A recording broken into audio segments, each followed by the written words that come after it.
Welcome to the Hawley Area Community Show. I'm your host, Jody. I'm here at Reach in Hawley, Minnesota, and I'm here with Daria Odegaard, who is the Education Coordinator for Rape and Abuse Crisis Center. So welcome to the show. Thank you so much. Daria has been here before.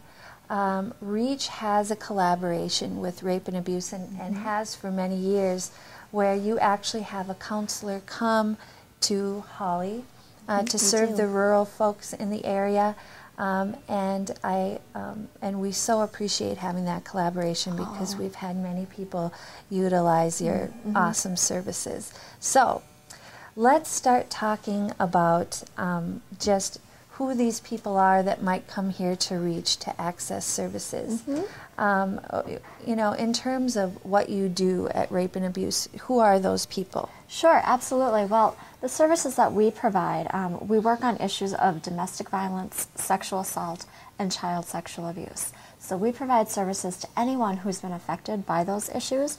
It can be the person who has directly been victimized, or what we would call a secondary victim, someone who has been in the life of that person who's been victimized. Maybe a parent, a sibling, a coworker, a friend, a family member, significant other. So we provide services to anyone who's been affected by these issues, men, women, and children. Oh, I think some people would be surprised to hear that because right away they're thinking that the victim who's been directly abused or assaulted. Exactly.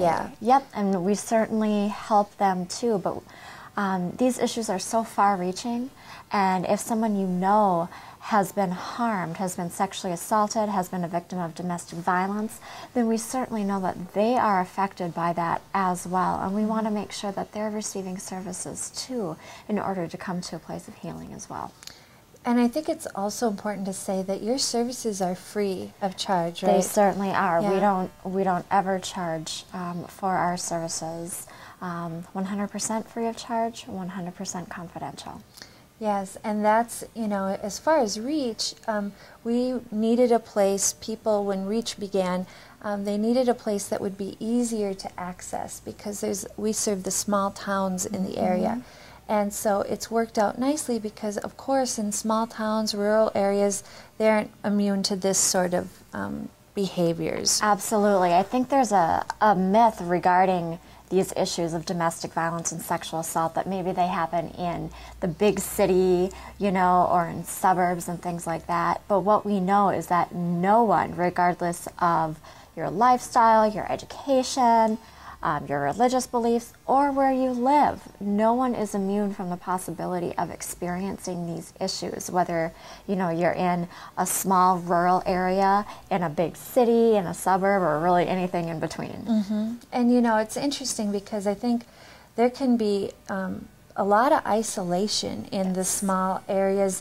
There's just not as many people around, not as much to do, and it kind of seems like I've seen not necessarily a trend, but I have met clients where this is a real issue where being in a small town, they don't really see anyone if their family isn't around. And is that an aspect oftentimes? Often with domestic violence, we see the abusive partner will begin to isolate the family or the victim.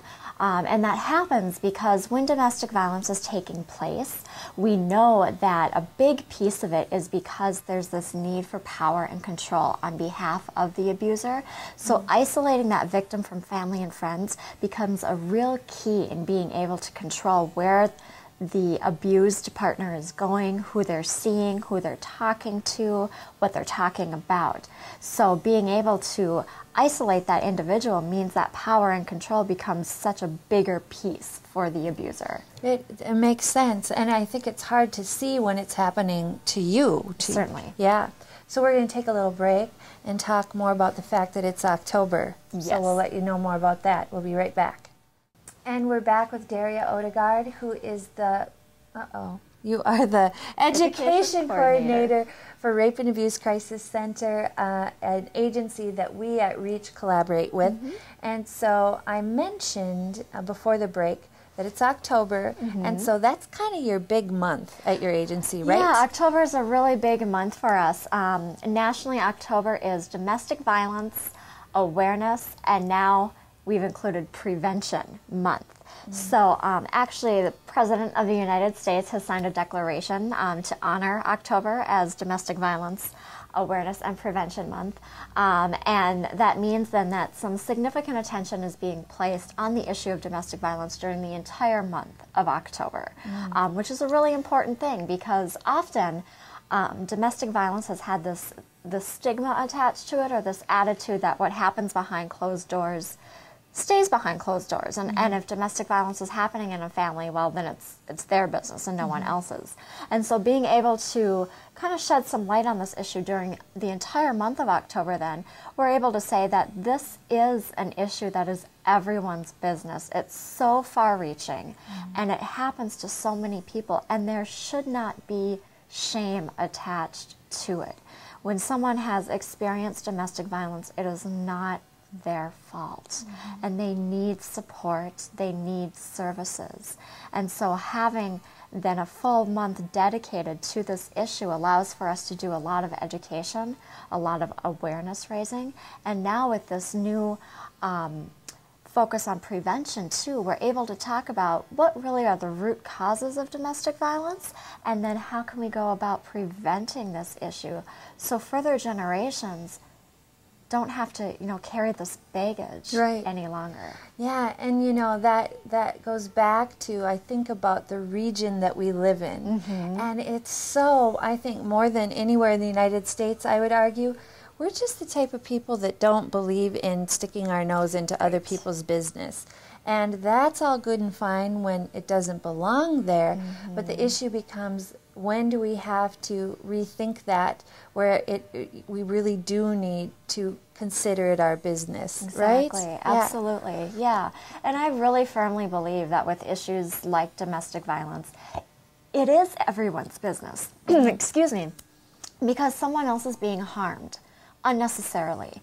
And as human beings, I really believe that we have a fundamental need and a fundamental right to make sure that people are being treated correctly. That's how we raise our children, we teach our children from a very young age about respect. We as adults then need to carry forth those very same lessons and remember that when we hear or see something that's wrong and that's harmful, it's our business to step in and make sure that the person being mistreated is okay. Right, and I think it goes back to that shame too, because these issues are so enshrouded in shame, and whether you're the victim or the perpetrator, shame can kind of freeze a person and to do something. So it's really important to take a look at that, what the dynamics are going, and then yes, if you're a friend, neighbor, relative, what would you suggest they do if they saw some unhealthy patterns in people's lives? I think it's really important to make sure that the person who's being harmed knows that you're there as a support person, and it's important, too, to know what the resources that are available are, where they are, and how to access them. You can always call us at the Rape and Abuse Crisis Center. We operate a 24-hour crisis hotline. And that number, I'll give it to you right now, is 701-293-7273. Someone is there every minute of every day. If you ever have questions or concerns, don't ever hesitate to call. You can log on to our website, raccfm.com, and get a ton of information. Educate yourself. That's where it really first begins. And I know Reach here has some wonderful resources and information too. Right. If you feel more comfortable, you can call Reach at 218-483-3145, and we can link you, and you link folks to us. So we'll make it as convenient as possible, as easy and as confidential as possible. Absolutely. Thank you so much for coming. My pleasure. Have a great October, and congratulations in your the presidential announcement. It's your month. Thanks again. Thank Until you. next time.